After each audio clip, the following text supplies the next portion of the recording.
Sunday कहते हैं उसको। ऐतिहासिक तौर पे ये क्यों इजरायली लोग मनाते थे, इसका हम स्पिरिचुअल वर्जन जानेंगे।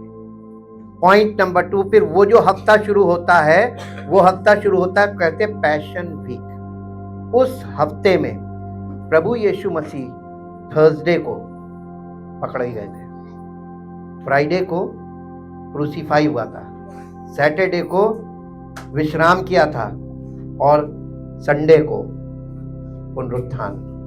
बहुत महत्वपूर्ण टाइम है। अगर आप इस समय स्टडी देख रहे होंगे, हम लोग इसी दिशा में बढ़ रहे हैं स्पिरिचुअली।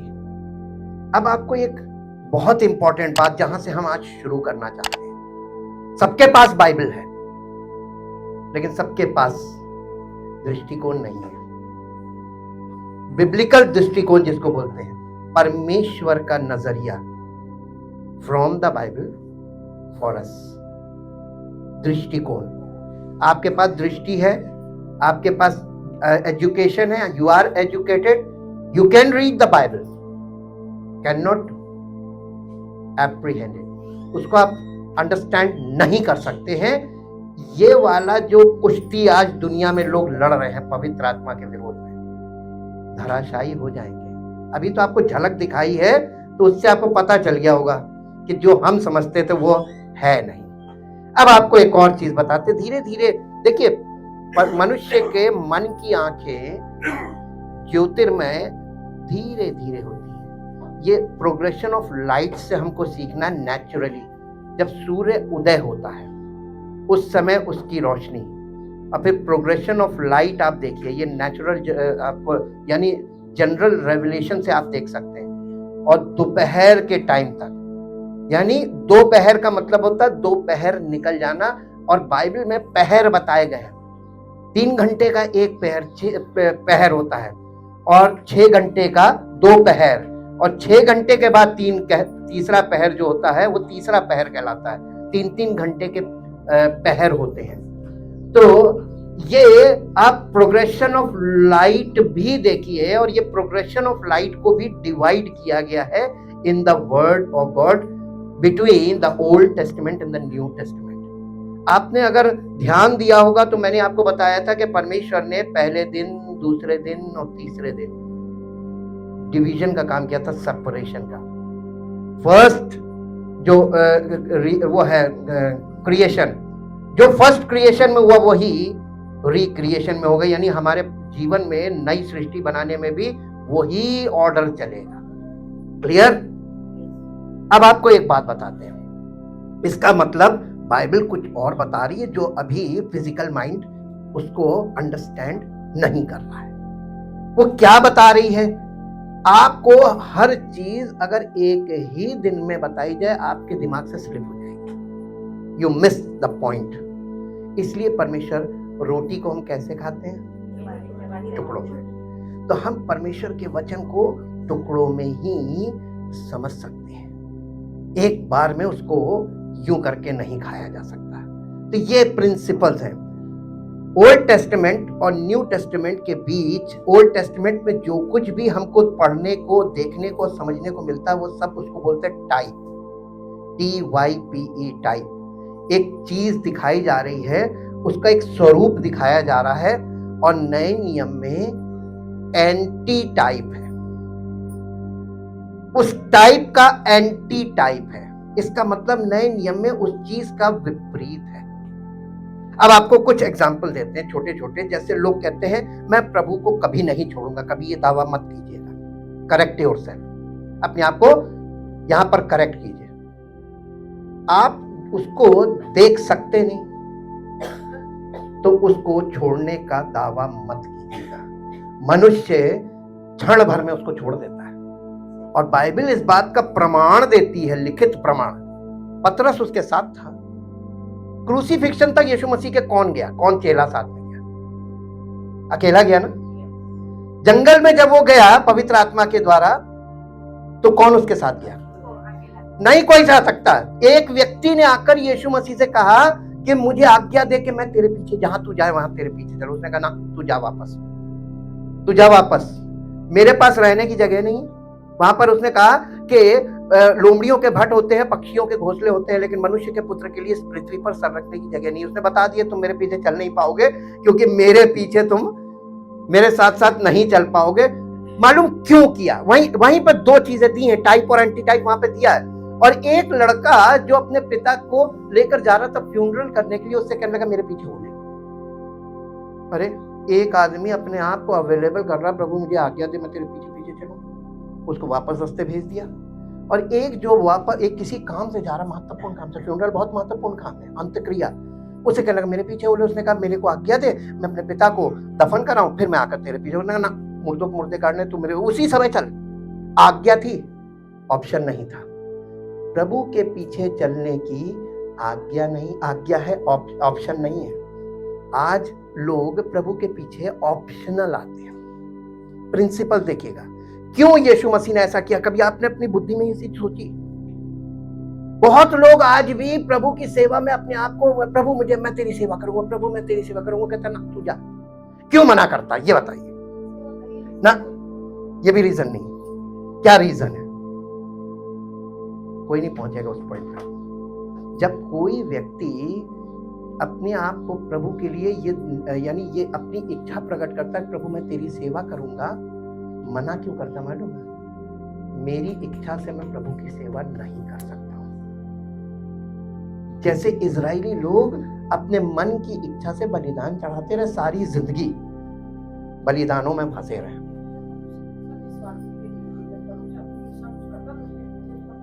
जी, इसीलिए परमेश्वर मालूम है, फिजिकल व्यक्ति अपनी इच्छा से, अपनी कोई व्यक्ति अगर सच बताएं आपको, जो नमूने मिलेंगे बाइबल में, मूसा ने क्या कहा था? प्रभु मुझे, मैं नहीं जा सकता। जो मना करता है उसी को पकड़ता है, और जो अपने आप को कहता है प्रभु मैं करूंगा, वो कहता जा तू जा, क्योंकि वो अपनी इच्छा को लेकर आ रहा है।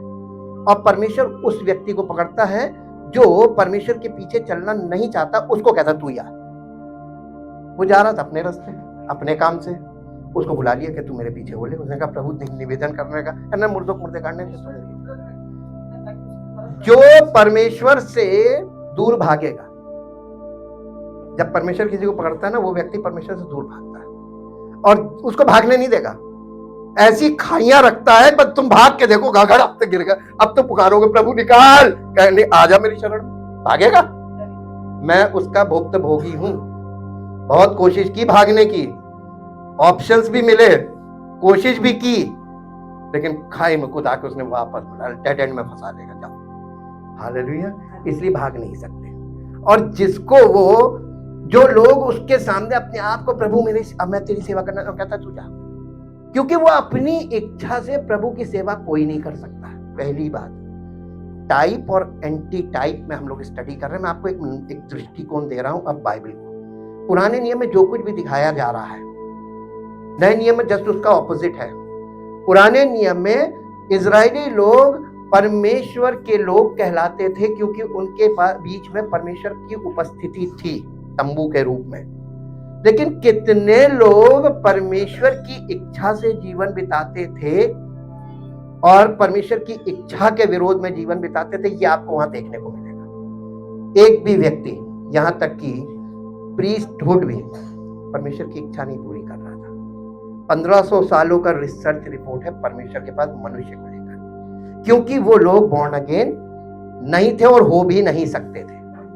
अब हम आपको आगे हम लोग बढ़ेंगे, क्योंकि ये जो व्यवस्था की 5 किताबें, इसमें सत्य का नमूना छिपा हुआ, जो अब हम लोग धीरे धीरे खुल रहा है पवित्र आत्मा के द्वारा, और हम उस नमूने को देख रहे हैं। Bible is a book of pictures. यहाँ पर कुछ ऐसी ग्रेवन इमेजेस मिलेंगी आपको जो शायद पढ़ने से लिटरेचर में नहीं मिलेंगी। परमेश्वर के पीछे पीछे लोग चलते थे, लेकिन परमेश्वर उनके लिए सब कुछ पूरा करता था, और वो लोग परमेश्वर के लिए कुड़कुड़ाते थे, संतुष्ट नहीं थे। उनके पास इतने ग्रीवेंसेस होते थे, ग्रीवेंसेस को हिंदी में क्या बोलेंगे, इतने मुद्दे होते थे, इतने मसले होते थे, जिनको लेकर वो आपस में वो करते रहते। आज कलीसियाओं में भी यही चल रहा है, ग्रीवेंसेस हैं आपस में, मनभेद, मतभेद, और ये सब चीजें, ये हमारे माइंड से रिलेटेड है, हमारी बॉडी से रिलेटेड नहीं। और परमेश्वर वहां पर देखिए, ये बहुत इंपॉर्टेंट चीज है कि मूसा के तंबू के द्वारा हम ये देख सकते हैं कि वहां पर जो बलिदान विधि चलती थी, जब हम परमेश्वर को ये दावा करते हैं कि हम परमेश्वर को नहीं छोड़ेंगे, ये दावा हमारा गलत साबित होता है। लेकिन नए नियम में मालूम है, परमेश्वर स्वयं उतर आया, उसने कहा मैं तुम्हें नहीं छोड़ूंगा। यीशु मसीह ने क्या वादा किया? मैं तुम्हें कभी ना छोड़ूंगा और ना कभी। आप उसको छोड़ भी सकते हैं, लिखा है तुम छोड़ सकते हो, लेकिन मैं तुम्हें नहीं छोड़ूंगा। अब बताइए, भाग के देखो, उसके विरुद्ध चल के देखो क्या होगा। छोड़ेगा नहीं तो क्या करेगा? पनिश तो करेगा ना। और यही इजराइलियों के साथ कर रहा था। देखो, मानोगे नहीं, छोड़ूंगा नहीं, मेरे कहलाते हो, मैं छोड़ूंगा नहीं, मैं तुम्हें पनिश कर दूंगा, यहां तक कि तुम्हें मार दूंगा, क्योंकि वो हमारा पिता है। बाप कहता दूसरा मारे तो जब मैं ही मार दूंगा। हालेलुया। ये था टाइप, और अब हम आ गए एंटी टाइप में। न्यू नियम, नया नियम जो है वो एंटी टाइप है। टाइप का मतलब होता है जो कुछ दिखाया जा रहा है, और एंटी टाइप का मतलब वहां जो दिखाया जा रहा है उसका विपरीत रूप ये है, जस्ट ऑपोजिट। पुराने नियम में भेड़ों को कुर्बान किया जाता है चरवाहों के लिए, नए नियम में चरवाहा कुर्बान हुआ भेड़ों के लिए। टाइप और एंटी टाइप, अब समझ में आ गया ना? बिल्कुल उल्टा है। दो ऑपोजिट चीजों को एक साथ रखा है, लेकिन उन दो ऑपोजिट चीज में बहुत बड़ा भेद छिपा हुआ है। इसी को पुराना नियम, नया नियम, और इंग्लिश में कहते हैं द बाइबल। हालेलुया।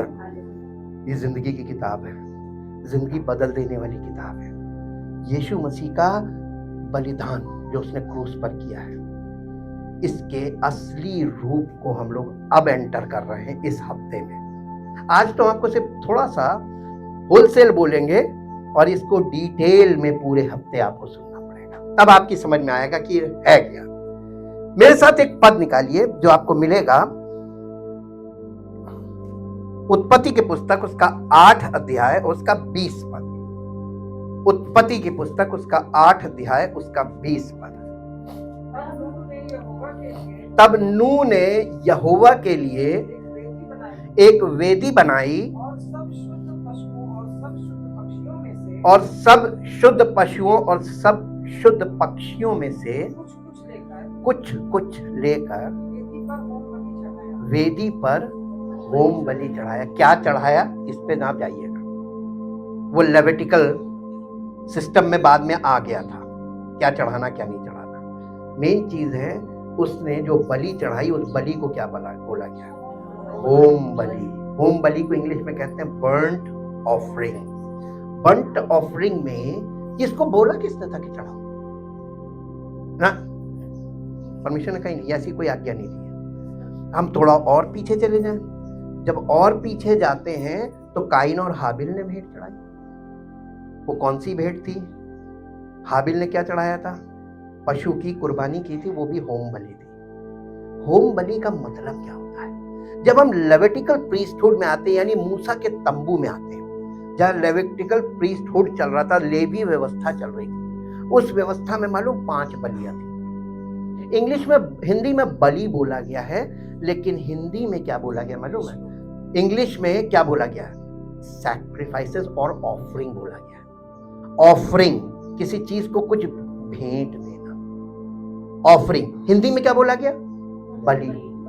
आप बलि का मतलब, जब आप ये शब्द बोलते हैं बलि, तो लोगों के दिमाग में एक ही चीज आती है। एक्चुअल में जो ऑफरिंग है, इसमें कई ऑफरिंग्स है हिब्रू में। इसको हम लोग, ये बहुत लंबा विषय है, क्योंकि ये पूरे वीक का विषय है, इसलिए हम आपको सिर्फ टच करते हैं, ताकि आपके अंदर ये जिज्ञासा आ जाए कि इस बार का बहुत मजेदार होने वाला है। हालेलुया। ये 5, अब नंबर पे जाइए। 5 number is the number of grace. अनुग्रह का नंबर है 5। 5 नंबर। यीशु मसीह के कितने घाव हुए थे शरीर में क्रूसिफिक्शन में? पंचघाताय नमः, 5 घाव वाला। ये 5 घाव कुछ इंगित कर रहा है। ये अनुग्रह 5 घाव के द्वारा हुआ है, और ये 5 बलियों के द्वारा हुआ है। इसमें आपको 5 बलि दिखाएंगे, और आपको ये समझ में आ जाएगा, अच्छा ये मामूली चीज नहीं थी। हालेलुया। ये लेविटिकल में जो 5 बलियां थी या ऑफरिंग्स थी, इसमें सबसे नंबर 1 थी बर्न्ट ऑफरिंग, होम बलि, और नंबर 2 पे थी अन्न बलि, जिसको ग्रेन ऑफरिंग इंग्लिश में बोलते हैं, अन्न बलि। और तीसरी बलि जो थी वो थी फेलोशिप ऑफरिंग, मेल बलि जिसको बोलते हैं, जिसको पीस ऑफरिंग भी बोलते हैं, यानी शांति स्थापित करने के लिए मेल बलि। मेल बलि को फेलोशिप ऑफरिंग भी बोलते हैं। उसके बाद जैसे हमने कल थोड़ा सा शेयर किया था ये मेल बलि के विषय में, उसके बाद आती है चौथे नंबर पे पाप बलि जिसे सिन ऑफरिंग बोलते हैं, और 5वें नंबर पे आती है गिल्ट ऑफरिंग जिसे दोष बलि कहते हैं। अब आप लेविटिकल प्रीस्टहुड में जाके देखिए कि वो सारी जिंदगी एक 5 बलिदान चढ़ाते रहे एवरी ईयर, उसमें से कौन व्यक्ति सिद्ध हुआ? तो परमेश्वर ने ऐसी चीज क्यों दी थी जिसमें से निकल ना सको? घूमत रहो। ऐसी चीज क्यों दी थी? वो उन लोगों को फिजिकली ये दिखा रहा था, सिखा रहा था कि बेटा कर जो कुछ लो, रिजल्ट कुछ नहीं मिलेगा। मालूम क्यों? क्योंकि नए नियम में जब वो पुत्र को भेजेगा तब उनसे कहेगा बेटा इसके द्वारा है, ये जो तुम कर रहे हो इससे कुछ होगा नहीं। हालेलुया। टाइप और एंटी टाइप समझ में आ गया जी। अब मेरे साथ एक पद और निकालिए जो आपको मिलेगा उत्पत्ति की पुस्तक उसके 22 अध्याय में। उत्पत्ति की पुस्तक उसके 22 अध्याय में पहले पद से पढ़ेंगे, पहले पद से और 5वें पद तक। इन बातों के पश्चात ऐसा हुआ कि परमेश्वर ने इब्राहिम से ये कहकर उसकी परीक्षा की कि हे इब्राहिम, उसने कहा देख मैं यहां हूं। उसने कहा अपने पुत्र को अर्थात अपने इकलौते पुत्र को इसहाक को नाम लेकर बोला, इसहाक को जिससे तू प्रेम रखता है संग लेकर मोरिया देश में चला जा जी, और वहां उसको एक पहाड़ के ऊपर, पहाड़ नहीं बताया था, जो मैं तुझे, इसका मतलब परमेश्वर उसकी अगुवाई करना चाहता था कि तुम मेरी आज्ञा मानोगे तो मैं तुम्हारी अगुवाई करूंगा। मसीही लोगों को ये बात सीखनी चाहिए कि पहले वो सारे प्लान नहीं बताता है, क्योंकि स्पिरिचुअली आपको मालूम ही नहीं करना क्या है, जाना कहाँ है, तो आपको कनेक्ट कर लेता है कि मैं तुम्हारी अगुवाई करूंगा अगर हुक्म मानो। अगर कोई व्यक्ति हुक्म मानता है, पवित्र आत्मा की आज्ञा मानता है, तो उसके लिए परमेश्वर मार्ग तैयार करता है, उसकी अगुवाई करता है जी। होम बलि, कौन सी बलि आई? फर्स्ट सैक्रिफाइस इज होम बलि, यानी बर्न्ट ऑफरिंग। होम बलि करके चढ़ा।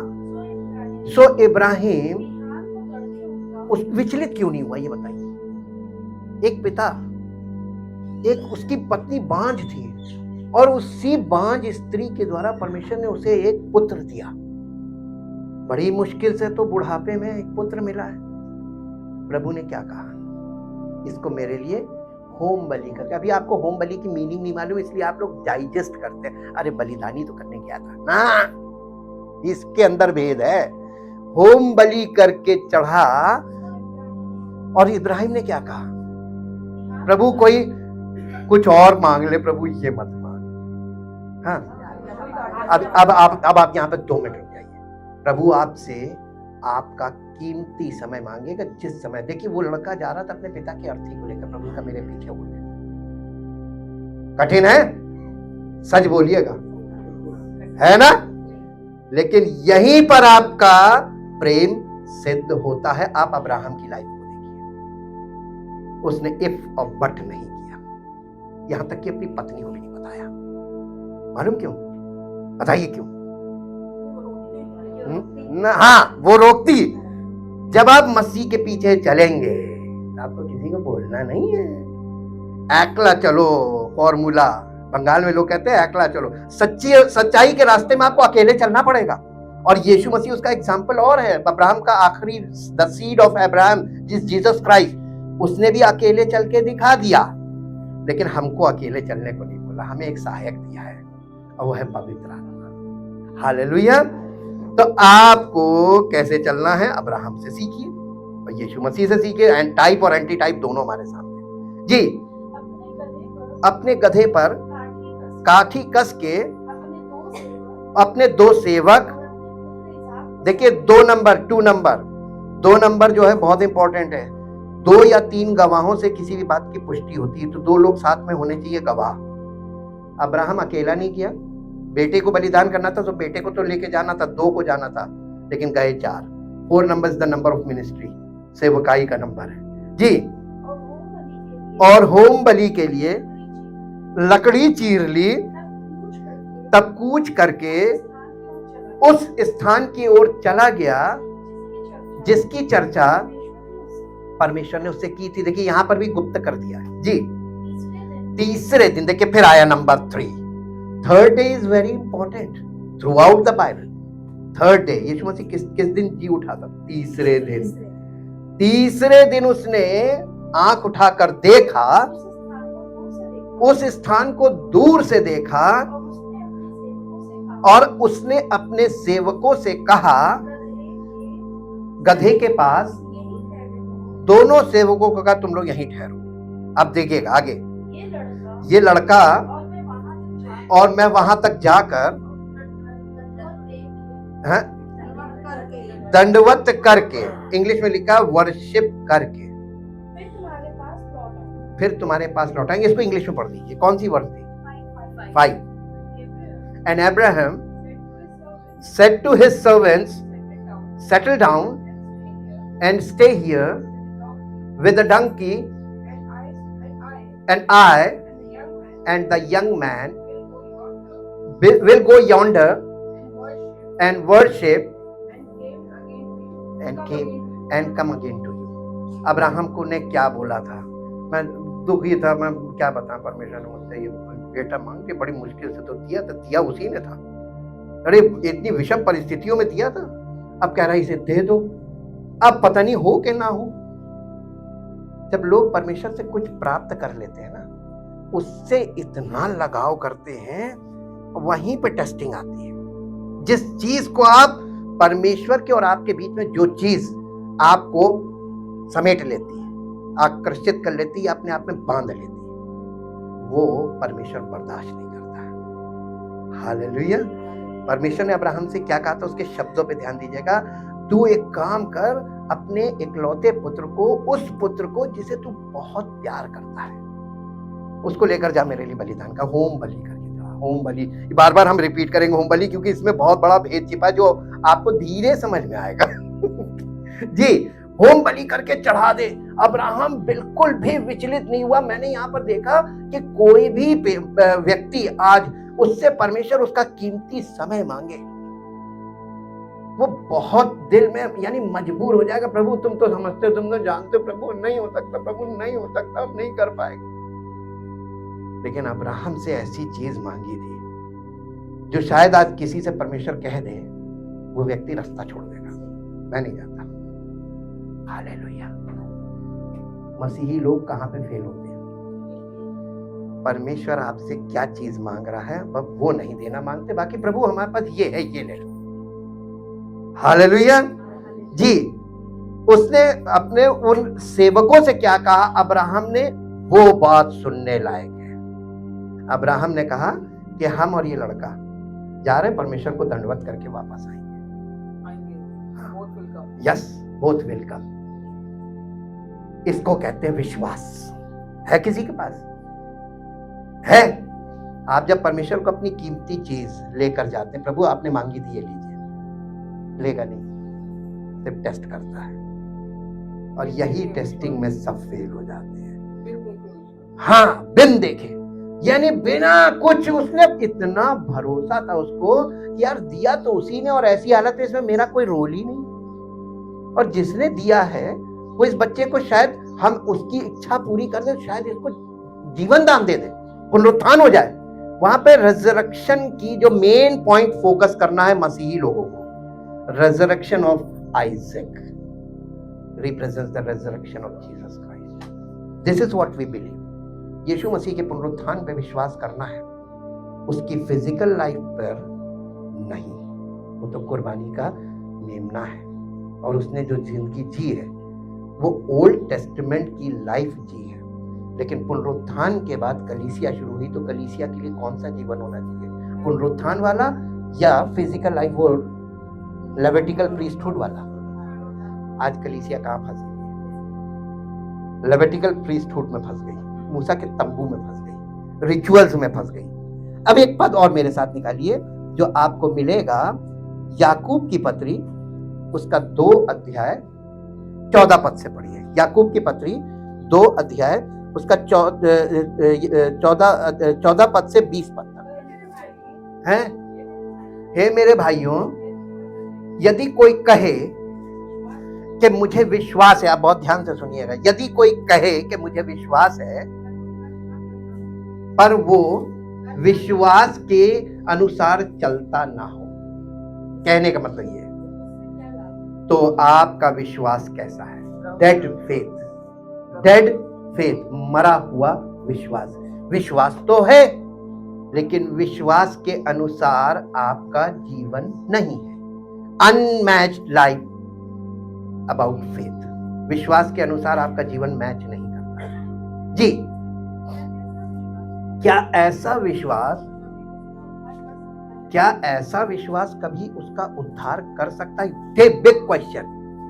आज ऐसा विश्वास जनरल हमको देखने को मिलता है, लेकिन प्रश्न ये है, विश्वास पे प्रश्न नहीं है, प्रश्न है कि ऐसा विश्वास क्या उसका उद्धार कर सकता है?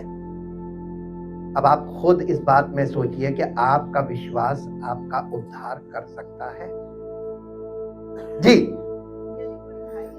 यदि कोई भाई या बहन नंगे उघाड़े हो और उन्हें प्रतिदिन भोजन की घटी हो और तुम में से कोई उनसे कहे कुशल से जाओ, और तुम गर्म रहो और तृप्त रहो, पर जो वस्तुएं देह के लिए आवश्यक हैं वो उन्हें ना दे, तो उससे क्या लाभ? वैसे ही, ये एग्जाम्पल में बोला जा रहा है, वैसे ही विश्वास भी यदि कर्म सहित ना हो, अपने स्वभाव में डेड फेथ है। जी, अगर आप कहते हैं प्रभु यीशु मसीह हम तुमसे प्यार करते हैं, और आप अपना जो परमेश्वर का टाइम है वही देने में समर्थ नहीं है, तो आप अपने कर्मों से धर्मी नहीं ठहर रहे, इनकार कर रहे हैं। जी, वरन कोई कह सकता है कि तुझे विश्वास है और मैं कर्म करता हूं, है? तू अपना विश्वास मुझे कर्म बिना तो दिखा, और मैं अपना विश्वास तुझे अपने कर्मों के द्वारा तुझे दिखाऊंगा। यीशु मसीह ने क्या किया था मालूम है? पुराने नियम के लोगों के विश्वास को, जो डेड फेथ था और डेड वर्क्स में लगे हुए थे, यीशु मसीह ने काम किया, लेकिन ऐसा काम किया कि एक बार में फतेह हासिल की, जयवंत हो गया और सब चीजों को उसने पूरा कर दिया। ऐसा विश्वास होना चाहिए जैसा मसीह का विश्वास था, वो नहीं जैसा मूसा के तंबू में इजराइलियों का विश्वास था, डेड फेथ, डेड वर्क्स में। जी, तुझे विश्वास है कि एक ही परमेश्वर है, तो तू अच्छा करता है। दुष्ट आत्माएं भी विश्वास करती हैं, विश्वास रखती और थरथराती हैं। पर हे निकम्मे मनुष्य, क्या तू ये भी नहीं जानता कि कर्म बिना,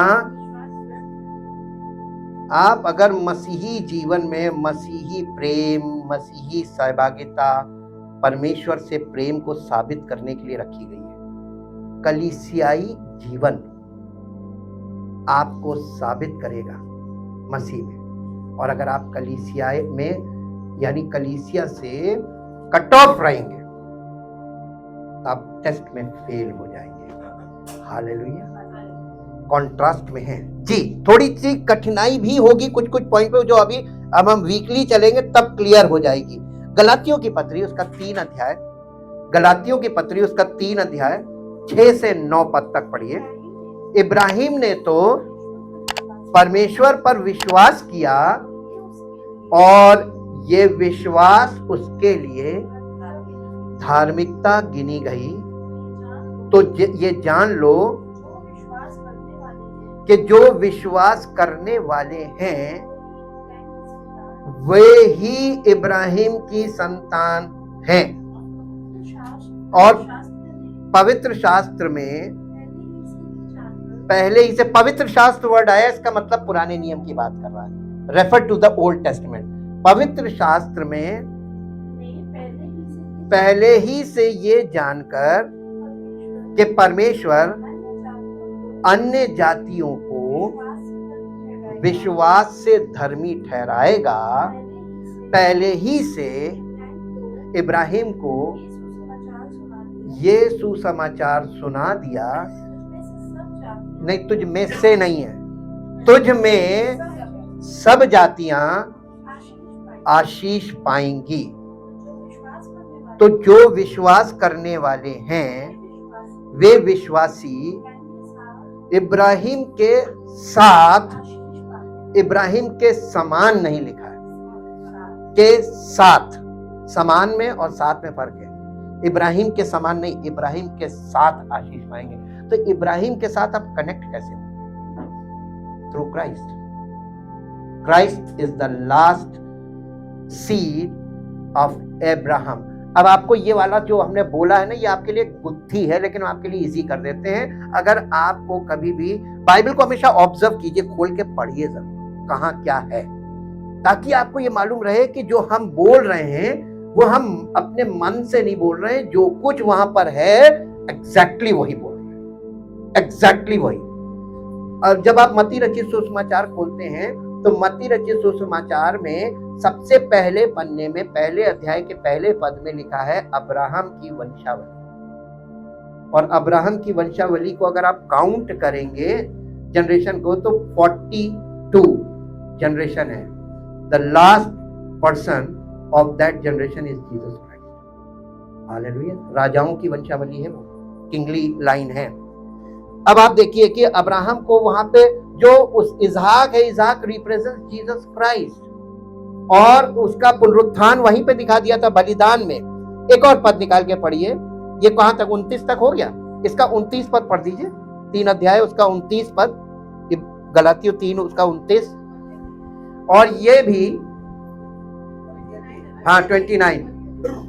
और अगर तुम, अगर, ये अगर वर्ड बहुत इंपॉर्टेंट है। ये पढ़कर तो सब लोग अपने आप को डिक्लेयर करने लगते हैं, हम मसीह के, हम मसीह के, हम मसीह के, हम मसीह के। ना ना ना ना, यदि लिखा है, यदि का मतलब कंडीशनल है, कंडीशनल। If means conditional. यहां पे कंडीशन अगर फुलफिल कर रहे हैं आप, देन यू आर कनेक्ट। यदि तुम मसीह के हो तो इब्राहिम के वंश और प्रतिज्ञा के अनुसार, अकॉर्डिंग टू द प्रोमिसेस, वारिस भी हो। तो आपको करना कुछ नहीं, आप सीधे वारिस बन रहे हैं अगर आप कंडीशन पूरी करते हैं मसीह में तो। जी, अब इसके साथ एक पद और निकाल लीजिए, इब्रानियों की पत्री उसका 11 अध्याय, इब्रानियों की पत्री उसका 11 अध्याय उसका 17 से 19 तक पढ़ लीजिए, 17, 18, 19। विश्वास ही से इब्राहिम ने परखे जाने के समय में इजहाक को बलिदान चढ़ाया, और जिसने प्रतिज्ञाओं को सच माना था और जिससे ये कहा गया था इजहाक से तेरा वंश कहलाएगा, वो अपने इकलौते को चढ़ाने लगा नहीं, क्योंकि उसने मान लिया था, क्योंकि उसने, और यानी बलिदान चढ़ाने से पहले मान लिया था। क्या मान लिया था? उसकी यात्रा में देखिए वो विश्वास दिखेगा आपको कि उसने मान लिया था। उसने अपनी पत्नी को नहीं बताया क्योंकि उसको मालूम था इसको बताने से क्लेश होगा, और ये तो वो मेरी बात पर विश्वास करेगी नहीं कि नहीं हम लोग जिंदा आएंगे, ये जाने नहीं देगी। हालेलुया। तो आपको जब परमेश्वर कुछ बोले तो कभी किसी से मत शेयर करो, आज्ञा मानो। और परमेश्वर आपसे बाइबल के बाहर से कुछ नहीं बोलेगा। ये भी बहुत पॉइंट इंपॉर्टेंट है। कई बार लोग मालूम है मेरे पास ये आवाज आई थी, मैंने ऐसा ही ना, फॉल्स वॉइस है। परमेश्वर है नहीं। देखिए, हम नए नियम में जब आएंगे ना, ये हम वहां अब्राहम की बात कर रहे हैं। अब्राहम के कॉन्टेक्स्ट में उस जमाने के जो कल्चर था वो ये था, क्योंकि नए नियम में लिखा है अब्राहम अपने पति को स्वामी कहती थी और उसकी आज्ञा में रहती थी, वो सरेंडर्ड थी एक्चुअल में। ये तो पत्नी जो है वो इमोशनल पार्ट है। अगर वो पत्नी से शेयर कर देता तो इमोशनल पार्ट ज्यादा काम करता और वो फेल हो जाए। आज्ञा नहीं मान सकते। आज्ञा मानने में इमोशनल पार्ट नहीं होना चाहिए। यहाँ पे ये सीखने वाली चीज है। जब कोई व्यक्ति स्पिरिचुअल होता है इन क्राइस्ट, चाहे वो स्त्री हो चाहे पुरुष, उसको भावनाओं से ऊपर उठ जाना है।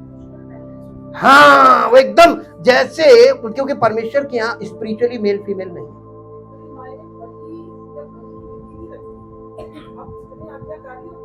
बस मेन चीज है ओबीडियंस। ये टेस्टिंग के लिए रखी गई,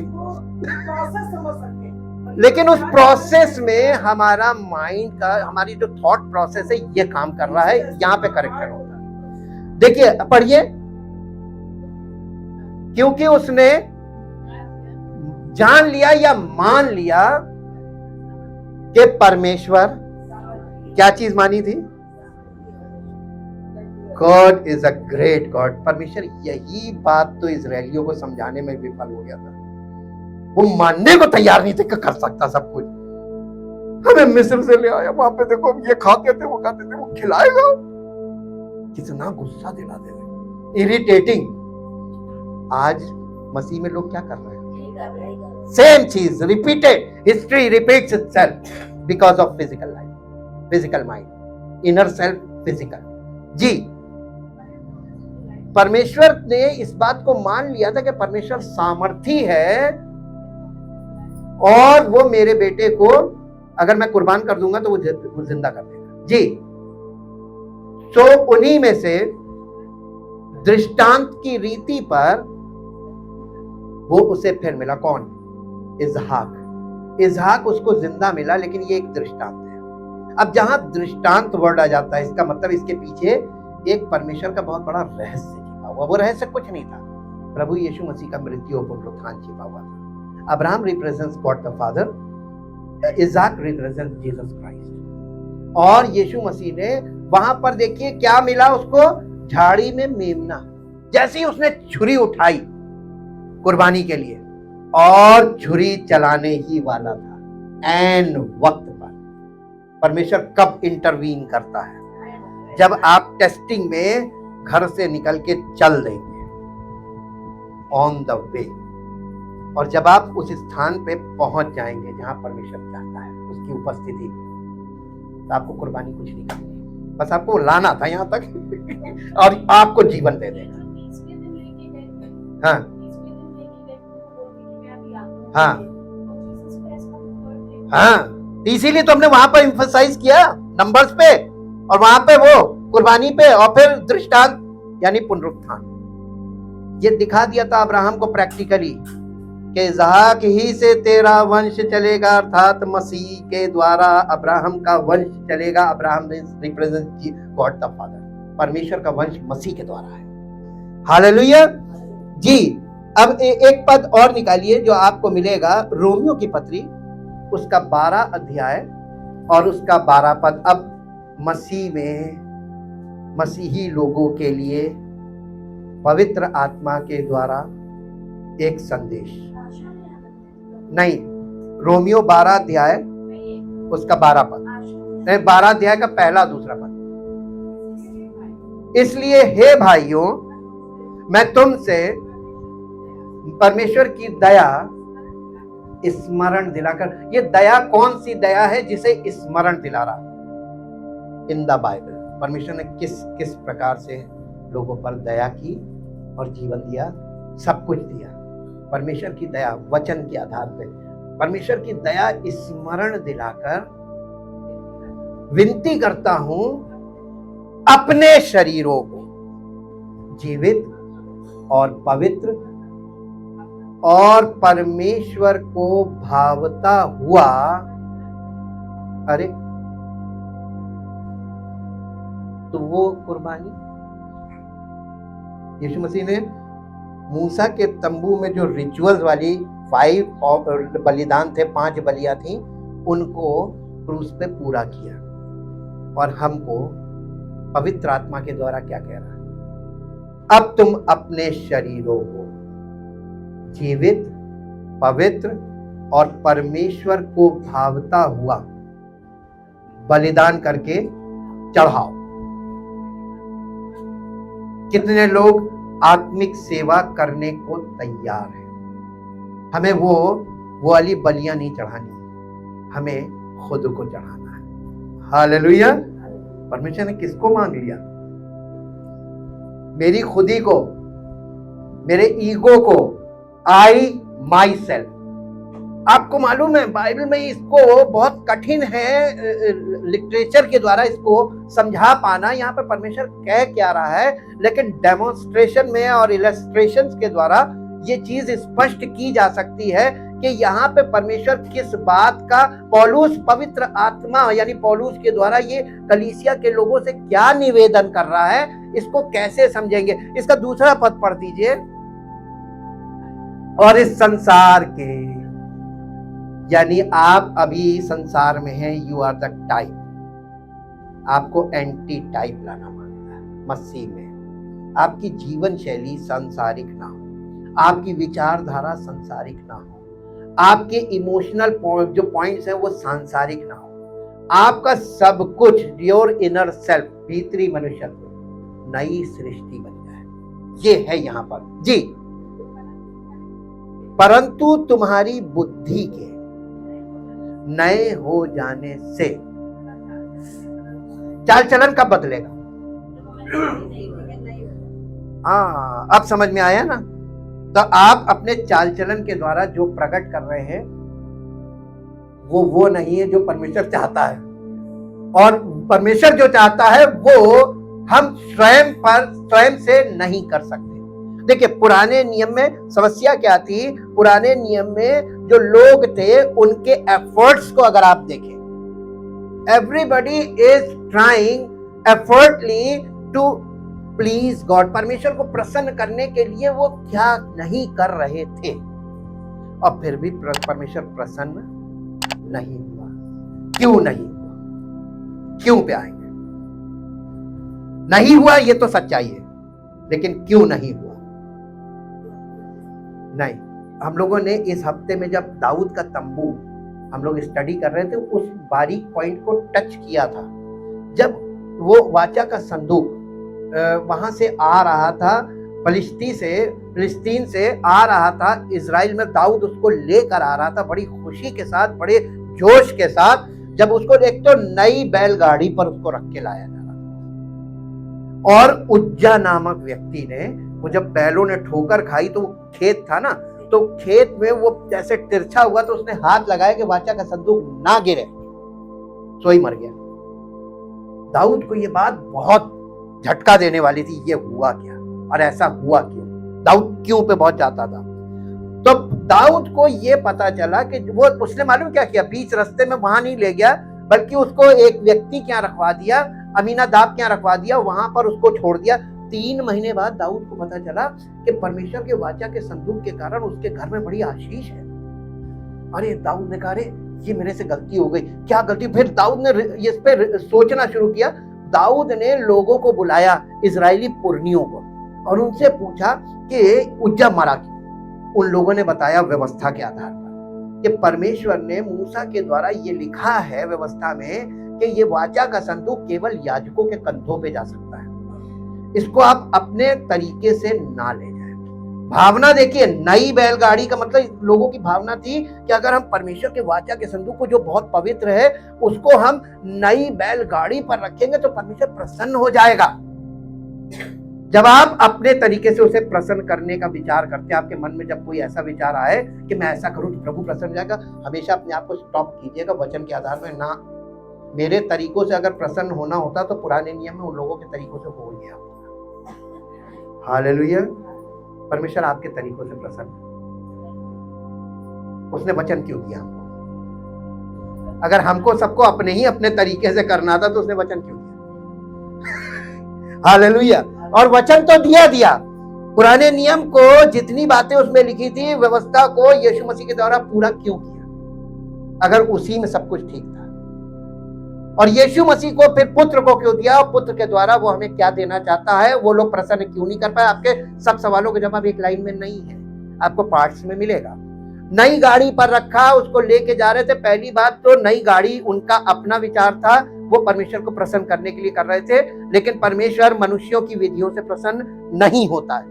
दूसरा, वाचा का संदूक कंधों पे जाता था, जो विधि थी वो विधि नहीं थी। पर दूसरी बात यह, उज्जा जो था वो याजक नहीं था। परमेश्वर के ये आज्ञा थी मूसा की व्यवस्था में, अगर कोई अन्य व्यक्ति संदूक को छुए मर जाएगा। बिल्कुल सही हुआ ना? अच्छा, याजकों को भी वाचा का संदूक छूने की आज्ञा नहीं थी।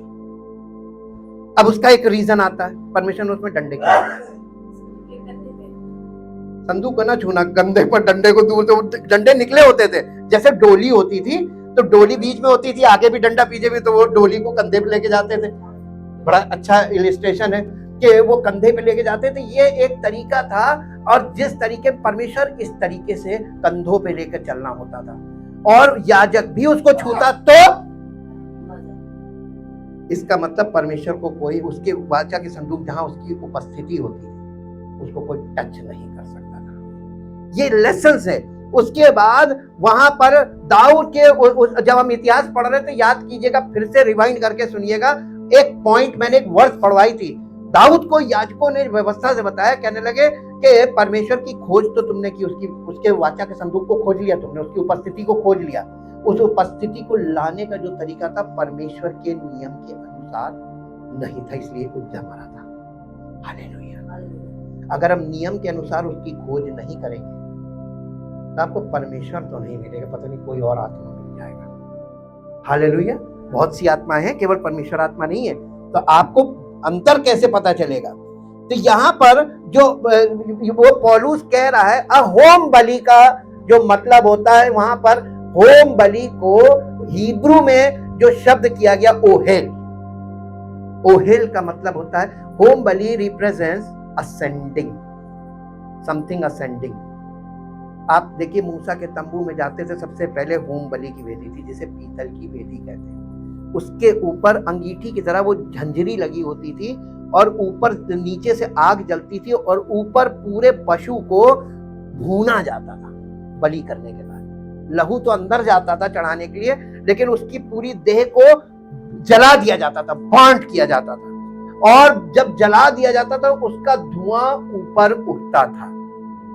बर्न्ट ऑफरिंग को अगर न्यू टेस्टामेंट लैंग्वेज में बोलेंगे तो इसको बोलेंगे असेंडिंग ऑफरिंग, किसी ऐसा बलिदान जिसको परमेश्वर तक वो पहुंच गया, ऊपर उठ गया। यीशु मसीह के स्वर्गारोहण से ये बलिदान पूर्ण होता है, होम बलि। ये पहला बलिदान था। नूह ने चढ़ाया, उससे पहले हाबिल ने चढ़ाया, फिर नूह ने चढ़ाया, और उसके बाद फिर यहाँ पर हम आगे बढ़ते हैं तो मूसा के तंबू में ये विधि में पहली विधि, पहला बलिदान था, और यही सबसे इंपॉर्टेंट है।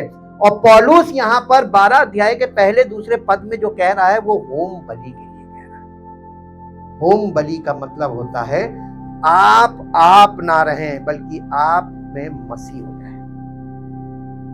संपूर्ण रीति से आपका व्यक्तित्व, आपका स्वभाव, आपका जीवन शैली मसीह में परिवर्तित हो जाए, और आप वो मसीह, आप जो है धुएं की तरह ऊपर चले जाए। You are ascended to heaven. ये बहुत इंपॉर्टेंट है। और अब हम लोग पूरे हफ्ते इसको डिटेल में जब देखेंगे तो आपको गुड फ्राइडे के दिन आनंद आएगा, आनंद आएगा, और आपका मन करेगा कि हम पश्चाताप करें, इतने सालों में उसके नाम को जानने के बाद भी हम क्या कर रहे थे। हालेलुया। परम पिता परमेश्वर, हम आपका धन्यवाद करते हैं आपके पवित्र वचन के लिए, और धन्यवाद करते हैं पवित्र आत्मा जो सहायक है, जिसके बिना प्रभु ये वचन हमारे जीवन में बिल्कुल भी किसी काम के नहीं।